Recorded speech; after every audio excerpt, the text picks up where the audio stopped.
La région des Grands Lacs, le Rwanda, le Burundi et l'Est du Congo. 3 pays et donc 3 histoires différentes, mais pas tellement.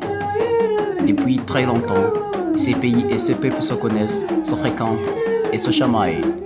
La région des Grands Lacs, une histoire des liens, des divisions, de l'unité et des tensions.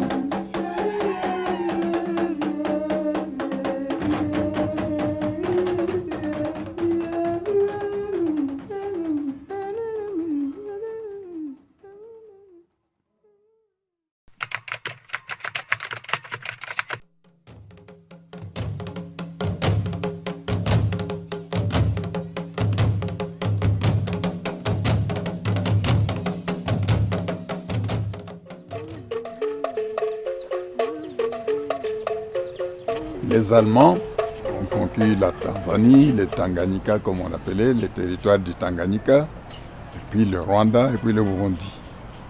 Et les Belges, partant de l'océan Indien, ont conquis tout le Congo et aux années 1890, ils se rencontrent tous dans la région ici. Quand les Blancs sont arrivés, ils ont pris la tactique de reconnaître ces royaumes. Ils se sont basés sur ces royaumes-là, sur cette organisation traditionnelle pour faire passer leur message, pour faire passer leurs ordres. Ils ont réussi à avoir ces Bami et leurs sous-chefs, de les avoir de leur côté, en créant la médaille du chef, la médaille du sous-chef, partout au Congo, c'est ce qu'ils ont fait. Et ils n'ont pas dérangé ces royaumes-là.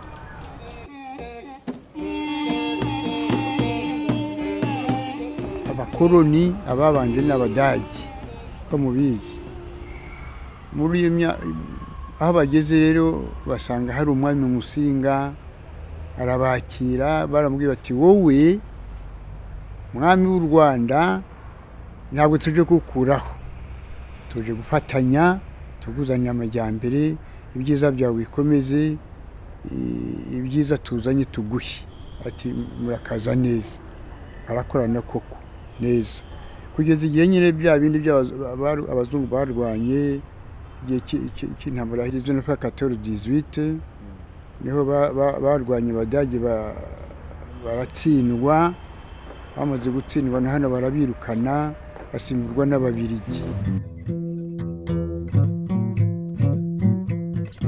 Gihe umwami asinya yemeza y'amasezerano y'ikiganda y'itariki 6 mu 1993 icambere na mbere mu ayo masezerano kiriho article ya mbere ivuga yuko kuvubu intwaro yegukiye Abadagi yuko umwami bamwemereye gusa yuko azoba umwami w'u Burundi. Icyo yatakaje Burundi bwatakaje nuko nibashaka ajya amasezerano yanyenyaguyemo Burundi igihugu ca Mwezi cyane cyane ico twataye kwikukira kuko twari icyo gihe Burundi cyari igihugu cikukiye.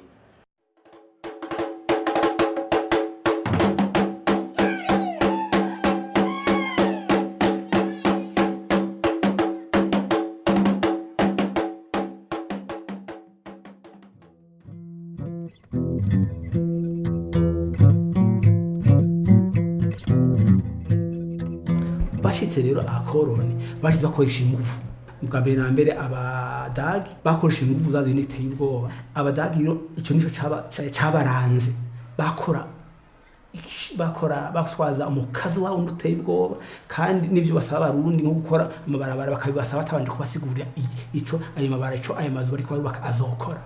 Urumva iyo yari intwaro ntahangagwa iteye ubwoba. N'igihe Abadagi bagiye hakaza Ababiligi inyuma y'intwaro ya mbere y'isi yose Ababiligi bakoze nkuko nyene kuko n'ingabo bakoresha ntibazikura mu Barundi bazikura muri Kongo.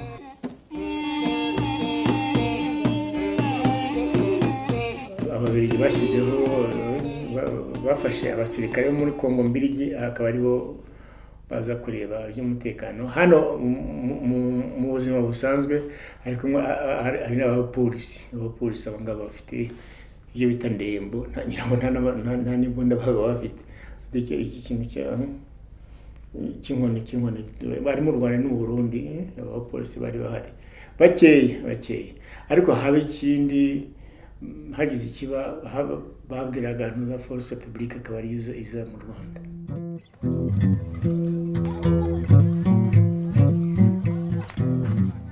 maze gushika mwaka wa 3 n'uwagushira wa 4 none atanguye kubonera ingorane z'umuzungu Rekimasi aho kubiro haradutse abanyamugara baratera ingorane hajya ku muzungu ubapfuye ubwato bansekuriya umuzungu rero niho yaca telefona ibururi haza abasoda b'abakongomani bavuye Bujumbura kuko abasoda bari ngaho umurimo bari bananiwe kubasubiza inyuma kugeza aho abasoda baje niho baca bakwira igisagara cyose ca Rumonge bakaza bakafata abavyeyi bacu bakabakoraniriza hajya ku kibuga imbere ya brigade hanyuma bakabicarika ku kiziba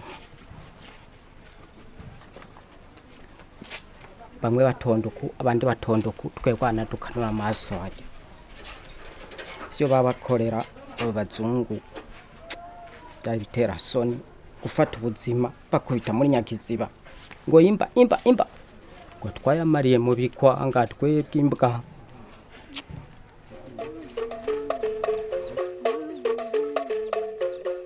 La force publique elle-même a été créée le 17 novembre 1888 par le capitaine Léon Roger.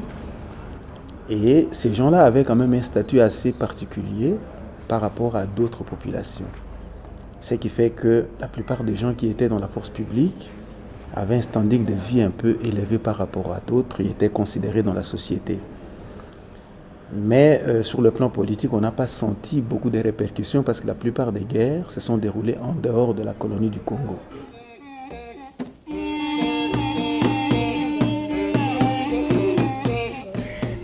Ababiligi bakihagera hari ubuyobozi ububasha bwinshi bavanye ku mwami. Icyambere ububasha kwica agakiza ibyo bita ngo droit de grève mu gifaransa ngati ibyo ni ikiringezeho. Icya kabiri kubera ko Kiliziya Gatolika ritangiye gufata umwanya munini kandi ni nayo yari yasigaye yonyine abaprotestani baragiye ukurikiye barabadage Kiliziya Gatolika aravuga ati umusinga niyemereye ko nandi madini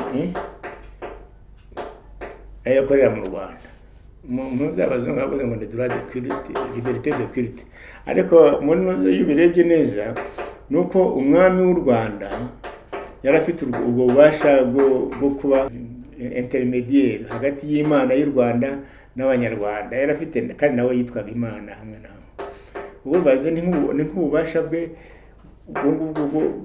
bwo guhagarara abanyarwanda imbere y'Imana buvuyeho. Ikindi rero cyaje gukomera nuko ababirigi bamubuje kongera gushyiraho abatware ni twebwe zayatubishyiraho cyangwa niba hari igitekerezo gishifite uzajya ubaza tubaze urumva nuko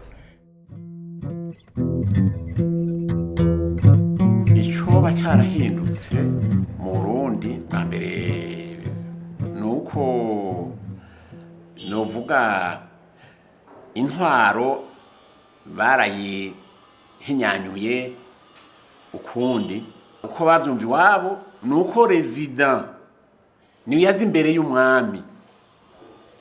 Hanyuma rero mu Burundi mu gihugu cyose u Rwanda n'u Burundi hakaba umurezida no mu Kirundi babwita bwana rezida yari Igitega. Rero mu Kirundi twovuga nuwatwara u Burundi mugabo nawe agakukira guverineri ariko rero niwe yaza imbere y'umwami. Le Rwanda-Urundi était un territoire sous mandat. En fait, c'est une colonie des Nations Unies, mais attribuée à la Belgique pour la diriger et la conduire à l'indépendance. Il faut dire que l'impact du pouvoir colonial sur les entités qui existaient au Congo, l'impact était là. La première chose à dire, c'est qu'il y a eu restructuration de l'administration. Il y a eu des chefferies dont la base était la coutume. Il y a eu des secteurs, regroupement des gens sur base d'intérêts communs. Et à partir de ça déjà, il y avait un problème.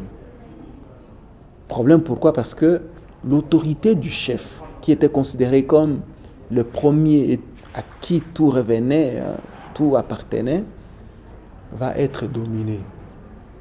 Il est lui-même nommé et même médaillé par un blanc qui arrive et qui lui donne le pouvoir. Alors qu'au départ, on pensait qu'après Dieu, c'était lui, c'était le Mwami, c'était le chef. Dans certains autres endroits, il y a des chefs qui ont été démis au profit des auxiliaires qui étaient toujours proches des blancs. Vous vous souviendrez que dans certains coins, quand les blancs vont à venir, ils vont demander même aux chefs de leur donner leurs enfants pour qu'ils soient formés. Les chefs, pensant que leurs enfants allaient être mangés, vont présenter des enfants des auxiliaires ou d'autres personnes. Ces gens-là sont allés en formation à Nyango et ailleurs, et même dans l'école des chefs, des enfants des chefs qui se trouvaient en Ituri. Quand ils reviennent, ils sont les chefs coutumiers. Donc ça a déstructuré, ça a dénaturé même le pouvoir et l'administration locale par rapport à ce qui s'est passé dans les temps.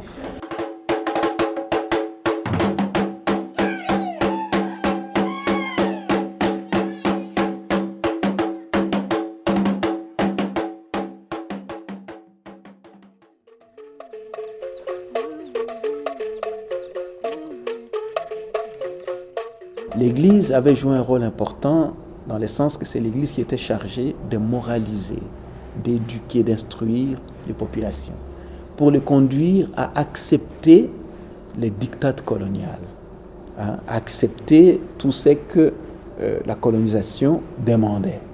Et l'Église avait très très bien joué ce rôle dans ces cadres-là. D'ailleurs, les premières écoles ont été les écoles missionnaires.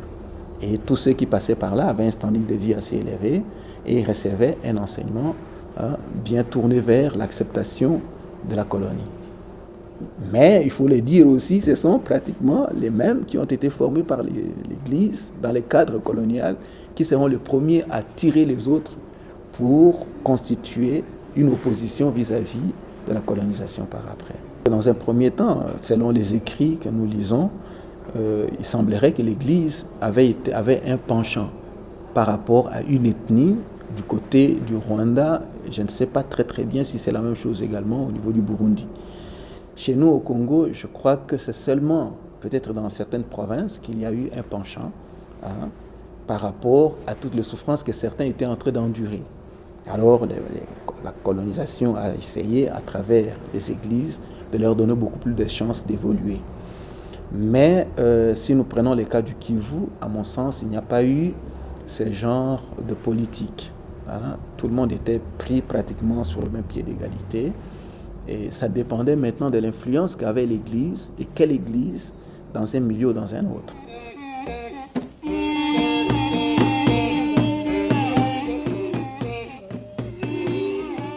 Muri za kuva 28 kugera muri kuzamura ujya muri za 30 nibwo haje kuba nyine intuzi kubatizwa mu bwinshi cyane muri Gatolika.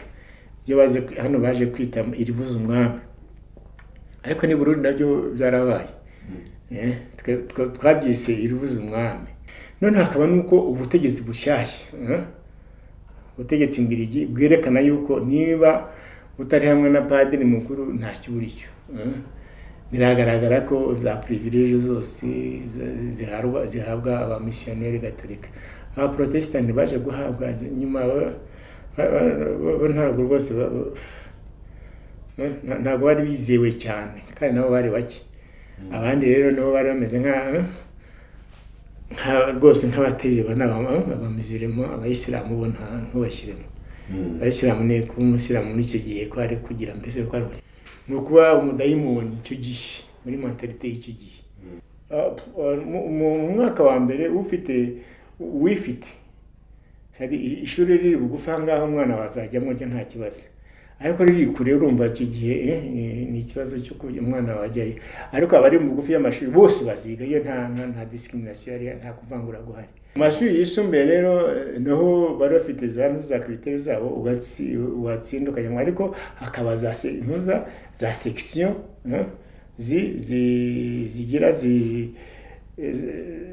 z'abana b'abatutsi izo section zabaga ziriho mu za mbere cyane nko muri groupe scolaire niho abayobozi benshi abana b'abayobozi bajyaga kwigira hariho kugira ngo ujyeho barebaga abahutu n'abatutsi ibyo birazwi ndetse noneho hakaba niyo abahutu nabo bari barimo ariko bake bakajya muri za section agronomie médicale ibintu nk'ibyo ariko hakaba n'indi section iyo noneho y'abazatwara bindatwa aho ngaho niho iyo selection y'abahutu n'abatutsi niho bajyaga n'umuhutu ntashobora kujyamo.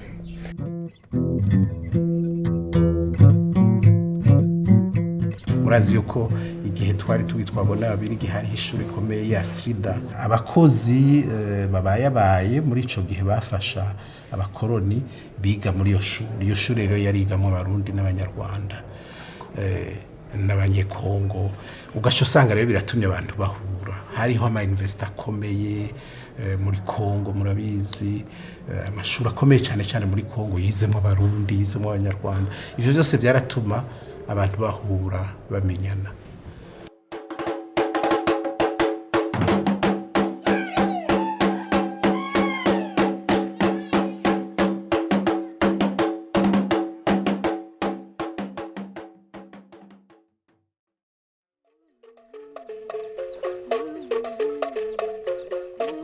C'est que la colonisation a retracé les frontières.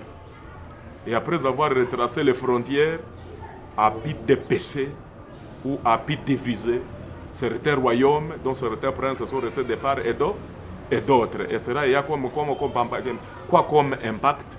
La tendance à la généralisation, de discriminer certains peuples frontaliers qu'on croit attachés à l'État qui a porté les noms, au lieu de les attacher en vertu du principe de territorialité à l'État dans lequel ils se sont retrouvés après le tracé des frontières.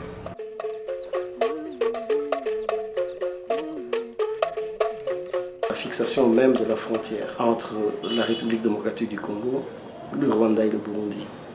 Cela remonte en 1910, lorsque on trace la ligne de démarcation entre les possessions allemandes et les possessions belges. On s'est retrouvé dans la partie de ce qui est devenu le Nord Kivu aujourd'hui et une partie du Sud Kivu bien entendu, avec des populations qui se sont retrouvées de part et d'autre des frontières. Alors, cette frontière-là a divisé bien entendu des populations unies par l'histoire et par la culture. Dans le Nord Kivu, on va trouver les locuteurs du Kinyarwanda, les Banyarwanda comme on les appelle, qui vont devenir certains Congolais, puis Zaïrois, et d'autres vont être des Rwandais, avec les familles à cheval sur les frontières. La même situation va se reproduire dans la plaine de la Ruzizi, où en réalité la Ruzizi elle-même n'a jamais été une frontière, dans une barrière, mais plutôt un point de rencontre. Et on va trouver des peuples, des mélanges des peuples sur des frontières.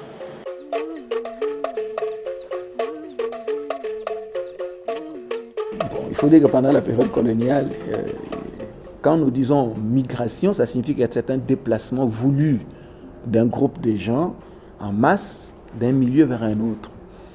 Mais moi j'ai étudié ces phénomènes dans ma thèse et dans mes recherches récentes où j'ai trouvé que c'est le gouvernement de la colonie qui déplace une main-d'œuvre vers d'autres régions. J'ai trouvé des documents assez nombreux dans les archives africaines en Belgique qui montrent comment on a pris les populations du Rwanda, du Burundi, et on les a amenés vers des zones minières, à Kamituga, à Shabunda, à Pangui, ainsi de suite, à Kalima, etc. Et des gens sont allés jusque dans les Katanga, et c'était quoi? Aller exploiter les minerais. Ils sont restés là-bas. Il y a certains qui sont restés, qui ne sont plus jamais rentrés, d'autres ont changé de nom.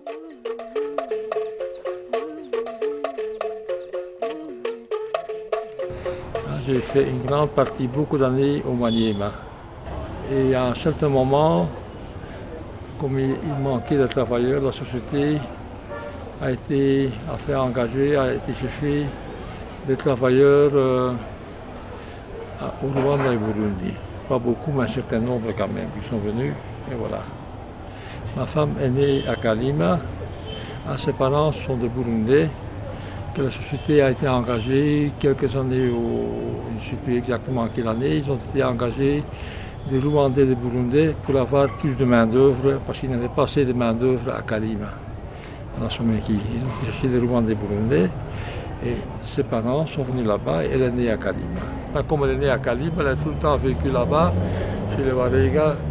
Maintenant, elle se considère comme Warega assimilée, c'est tout ça. Enfin, parce qu'elle a vécu tout le temps là-bas. Mais elle sait qu'il est burundaise, il n'y a pas de problème. Il n'a rien contre le Burundais ni contre le Rwandais, pas du tout.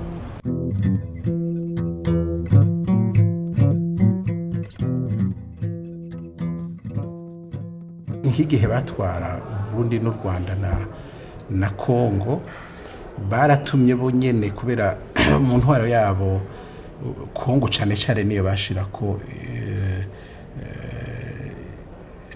niyo babona ko itunze cyane kandi ifise akamaro mu bihugu batwara. Ni naco gituma bonyene ababirigi baratumye hari abarundi benshi baje Kongo gukora nko muri Katanga muri ibi byo kurondera ubutare. Baratumye abanyarwanda bagenda muri ivyo nyene byo kubaka tuvuge nk'ibijya bya Parc de Virunga mu 1929. Baratuma abanyekongo benshi kubera bo Kongo burya cyari igihugu ububirigi bwashimira ko cyane, hari abantu bize cyane, hari abakozi abakarani benshi ku buryo wasanga nk'abakozi benshi bo mu biro abantu baza gukora ubuzi tuvuge bw'abaterambere benshi barabanyekongo. Ugasanga rero nk'igihe kimwe nk'igihumbi cy'amajana 140 gushika muri 50 haraje abanyekongo benshi cyane baje gukora no mu gikoni muri abakoroni bari ni Burundi hehe, benshi baza bakaba abasirikare, abandi bagakora mu biro, bari abantu benshi cyane bavuga ko ico gihe uravye ibiharuro by'abashakashatsi bashika kuba ibihumbi 50 bari abantu batari bake cyane.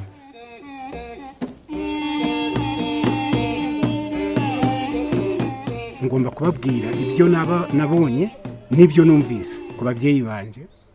Ababyeyi banje ngivuka ubu barahahiranaga n'abakongomani. Ukuntu bahahiranaga rero hari isoko ryitwa rya Bizige ruguririya, niryo cyane niryamaho kumuni aho bita muri Muhira. Ayo masoko ni y'abazayirwa bakundaga kurema. Ibyo bahahiranaga cyane ibihaha hari itabi baruvanaga aho bita Karuba muri Kongo. None iryo tabi rero abanyenduga bakundaga nabo itabi riturutse ino. Iryo twahingaga mu Rwanda ndabwo baryumvaga, ahubwo bashakaga iriturutse muri Kongo aho bita Karuba. Niryo bakundaga, n'umwami rero niryo yakundaga kumwe.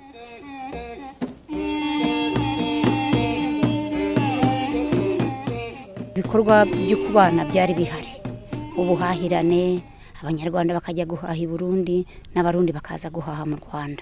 Abanyarwanda bakera bajyaga guhaha i Burundi kuko bari begeranye banaturanye, kuko urabona turanaturanye n'inka barazihanaga.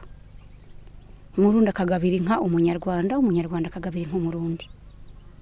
Ababyeyi batubwiraga ko abanyarwanda bajyaga ari nk'ibyo kurya bakajya kubikura i Burundi bakajyayo no kunywayo n'inzoga n'abarundi bakaza mu Rwanda gutyo